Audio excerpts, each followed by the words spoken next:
Mas que coisa engraçada. No final do ano passado teve uma mega briga aí entre os filhos do Bolsonaro, Carlos e Flávio, e a Michele Bolsonaro. A coisa foi tão feia que, olha só, no ano novo, o Bolsonaro e a Michele não passaram juntos. A Michele ficou em Brasília com familiares dela, teve festa aí com. Olha, eu achei engraçado ela em festa, ela com homens sozinha, assim, coisa que o bolsonarismo julga, né? Enquanto isso, o Bolsonaro em Alagoas com o sanfoneiro e tal, só com o filho Eduardo, que foi o único que não participou da briga. Isso mostra que a coisa tá ruim aí entre o casal. Não postaram fotinho juntos, nem no Natal, nem antes, nem depois. Enfim, coisa tá feia. E a briga foi justamente por quê? Porque o Carlos e o Flávio, eles fecharam questão de que o Ramagem tinha que ser o candidato a prefeito do bolsonarismo no Rio de Janeiro. E o Jair Bolsonaro deu ok. E a Michele queria escolher a vice do Ramagem. O Carlos e o Flávio não. Eles queriam escolher todo mundo, o candidato e o vice. A Michele ficou brava. A Michele disse, vocês escolheram o candidato, eu escolho o vice. Pois bem, na família Bolsonaro, mulher não dá palpite, tem que ficar quieta, Michele. Então, teve aí um quebra-pau que também tem um quê aí de medição de forças. A Michelle, ela quer mostrar que ela tem mais força política junto ao PL do que os filhos do Bolsonaro. Isso é uma demonstração importante para ela, ó. Me respeitem que eu tenho força aqui, ó. Tive um embate com os dois, público, saiu na imprensa e ganhei. Pois bem, eis que deu bom aí pra Michelle nessa briga, né? Em outras coisas tá bem ruim aí a situação dela, mas nessa briga aí deu bom. Por quê? Porque parece que o Ramagem não vai ser candidato não, viu? Acho que o Ramagem vai estar preso até outubro. A coisa tá feia. O novo Procurador-Geral da República, Paulo Gonet, chegou com tudo, viu? Além de trabalhar no Natal, no Ano Novo, e já falar que o Silvinei tem que ficar aí preso, continuar preso. O Silvinei, que era diretor-geral da Polícia Rodoviária Federal e que impediu os petistas de votarem e tudo mais. E depois de impedir os petistas de votarem, ainda deixou os caminhoneiros fecharem estradas, enfim. Agora o Gonet diz o seguinte, olha, o atual deputado federal Alexandre Ramagem, ele é responsável por ações e omissões. E quando fala ações é importantíssima a palavra ações. No caso em que a ABIN espionou mais de 10 mil pessoas por um aplicativo de celular, que é um vírus de celular. Então, o que aconteceu? Durante o governo Bolsonaro, a ABIN, sob aí a liderança de Alexandre Ramagem, que é amigo assim de infância do Carlos Bolsonaro, lembrando o Carlos Bolsonaro que disse abertamente que ele queria fazer uma ABIN paralela, inclusive o Bebiano, lembra do Bebiano? O Bebiano, antes de morrer, 2 semanas antes do Bebiano infartar ou ser infartado, o Bebiano disse que o Carlos Bolsonaro queria montar uma ABIN paralela e que o general Santos Cruz, que era o chefe ali de uma área, falou que não, e que ele, Bebiano, falou que não, e que aí os dois saíram do governo. Pois é, os dois saíram do governo, ficou o caminho aberto para o Carlos Bolsonaro montar a ABIN paralela dele, e aí o Bolsonaro, pouco tempo depois, tentou colocar o Ramagem como ali o chefe da Polícia Federal. O Alexandre de Moraes falou, não pode, porque esse cara é seu melhor amigo de jeito nenhum. É óbvio que o Ramagem vai fazer uma devassa ali na PF. E aí o Bolsonaro colocou o Ramagem na ABIN. E aí começou essa ABIN paralela. A ABIN comprou aparelhos espiões. Está provado que a ABIN comprou um aparelho que espionava a geolocalização de celulares em tempo real e que utilizou isso em mais de 10 mil números de celular. Está provado que a ABIN comprou também um outro aparelho espião de Israel que espionava computadores e que foi usado em mais de 30 mil computadores. Então imagina quanta gente não foi espionada ilegalmente no governo Bolsonaro. Autoridades, opositores, amigos. Olha, quando sai a lista desses espionados, se é que a polícia vai conseguir, né? Porque muitos dados se perderam, eles destruíram muitas provas. Mas se sair essa lista, prepara, viu? O Bolsonaro vai ser completamente abandonado. Porque o negócio não é ver quais opositores. Nossa, o Bolsonaro espionou o Lula. Nossa, o Bolsonaro espionou, sei lá, o Rodrigo Maia. O negócio é o seguinte, quando apareceu o Bolsonaro espionou o André Mendonça. Aí o Bolsonaro espionou o Cássio Nunes. Estou dando exemplos aqui, não sabemos ainda. Espionou o Arthur Lira. espionou o líder da bancada evangélica, o Malafaia.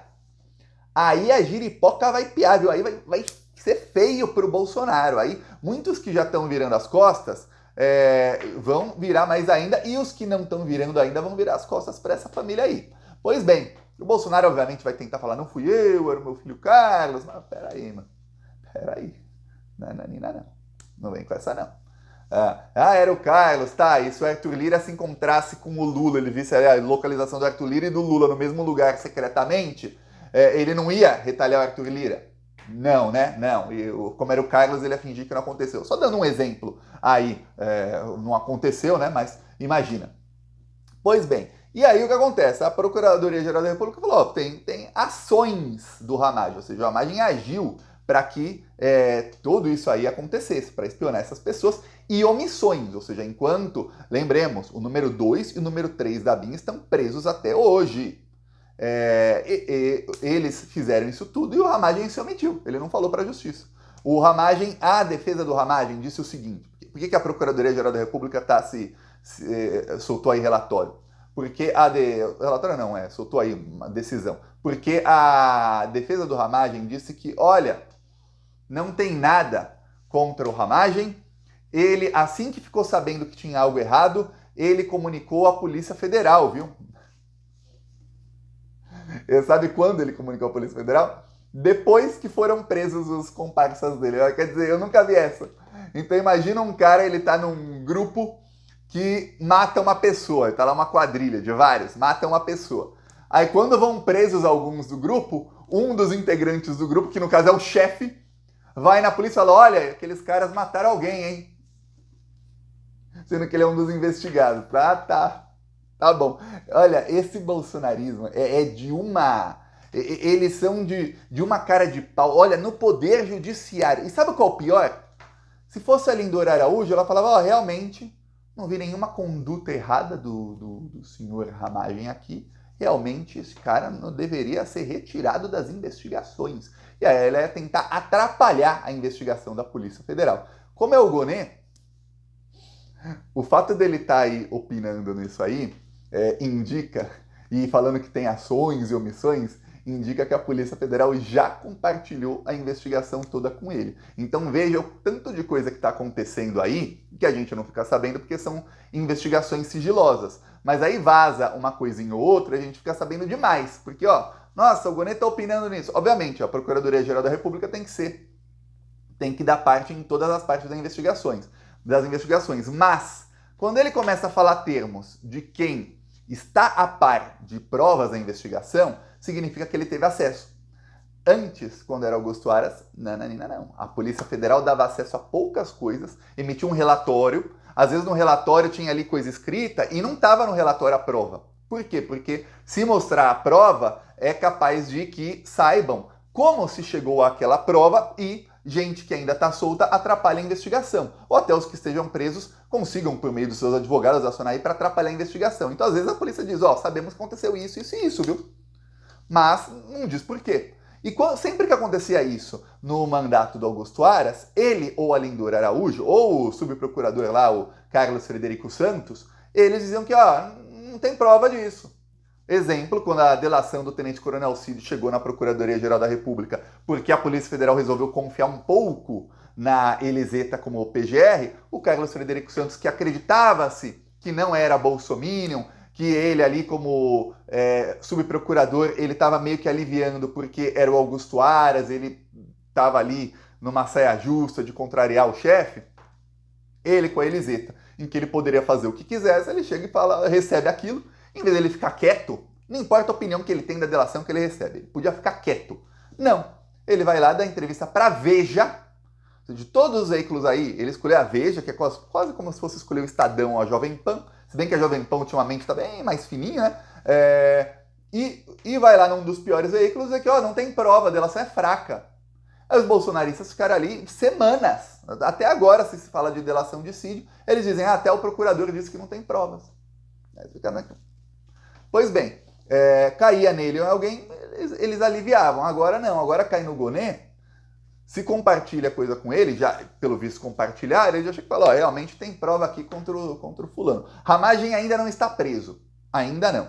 Ramagem cometeu muito crime. O Ramagem foi o primeiro bolsominion a me processar, a fazer a sede judicial contra mim, foi o Ramagem, sabia? Antes do Bolsonaro, antes da Michele, antes do Flávio Bolsonaro, antes da Júlia Zanata, esses todos aí que estão tentando me prender, o primeiro foi o Ramagem.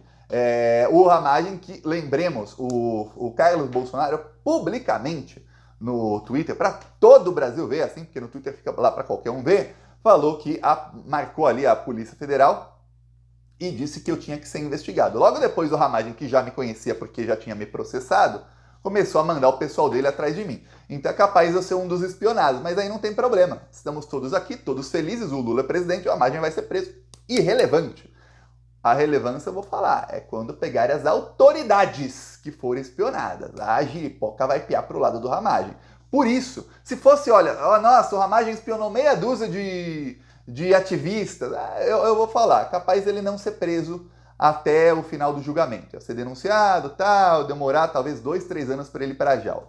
Porém, como todo mundo sabe que ele não ia comprar aparelho espião para espionar aqui o Thiago, talvez curiosidade, ele ia comprar aparelho espião para espionar aliados próximos, para ver se não está sendo traído. O Carlos Bolsonaro é completamente paranoico.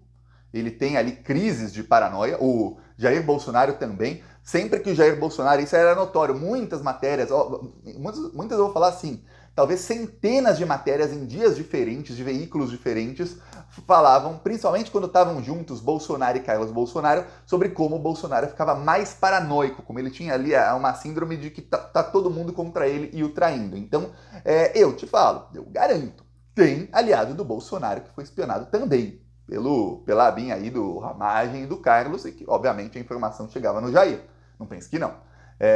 Ali a coisa vai ficar feia. Então, por isso, tudo indica que a coisa vai ficar pior para o Ramagem, porque, olha, quando a Procuradoria começa a falar, esse cara teve ação e omissão num crime, já tem 2 presos no crime, olha, ele era o chefe, o número 2 está preso, o número 3 está preso. O que está dizendo o Gonê, mais ou menos, é o seguinte: ou esse cara começa a abrir o bico e delatar, ou ele é o próximo, ele é deputado federal, isso não vai salvá-lo, não. Não vai mesmo. E olha, quando foi para prender o Ramagem, ele é deputado federal, lembremos. Hoje, para um deputado federal ser preso, quando não é um governo do PT para prender um petista, aí era fácil. Prender petista no governo do PT era a coisa mais fácil do mundo. Prende, joga a chave fora e depois a gente vê. Agora não. O deputado é preso, tem que ter muita prova, aí vira um caso político, aí tem que ter uma votação na Câmara dos Deputados para ver se ele continua preso ou se a Câmara determina a soltura dele. É assim que é hoje, viu? No Senado a mesma coisa, esse é o tamanho da mamata que Vossas Excelências têm. Aí olha só, o Ramagem ser preso, não tenha dúvidas de que isso aí virá da Procuradoria-Geral da República, junto com a Polícia Federal, com provas que vão queimar o Ramagem e o Bolsonaro, não só junto aos inimigos dele, mas vão queimar junto aos seus aliados. Que os aliados vão falar, pô, peraí, tem que continuar preso esse maldito que me espionou. Vai ser assim, viu? Então prepara. Eu não sei quem o Ramagem espionou. O Ramagem sabe. O Carlos Bolsonaro sabe. A coisa vai chegar em Carlos Bolsonaro isso aí. E a Procuradoria já manda uma mensagenzinha para os dois ali indiretamente. Olha, se vocês abrirem o bico, melhora a situação de vocês. Senão vocês vão continuar presos. E são penas aí que passam de 30 anos. Então vocês vão... E olha, se ligar isso com tentativa de golpe de Estado, aí, nossa senhora, um pessoal aí que espionou as pessoas vai acabar pegando pena pior do que terroristas do dia 8 de janeiro. Vai vendo onde vai chegar isso aí para esse pessoal. Porque tem vários crimes aí de cyberespionagem e tudo mais, que são crimes graves. E aí, se entrar a tentativa de abolição do Estado Democrático de Direito, golpe de Estado, aí crimes que passam de 30 anos, a pena desse pessoal aí pode chegar a 60, 70 anos. Obviamente não vão pegar todos pena máxima. Mas se você pensar que os terroristas executores têm penas de até 30 anos e estão pegando esses primeiros, né? Tem outros que chegam a 50 e tantos. Mas esses primeiros têm até 30 anos, estão pegando 17. Imagina os caras que as penas somadas, os crimes somados, chegam a 60, 70 anos. Aí vão pegar quanto? Se pegar metade da pena em cada crime, já estamos falando aí de 30 e tantos anos presos. Pega um terço da pena, já são mais de 20. Então a coisa vai ficar feia para eles. Ó, eu peço aí a sua inscrição no canal. Continuaremos aqui na luta contra esse pessoal. Eles estão em pânico. Essa é a verdade, viu? Falou!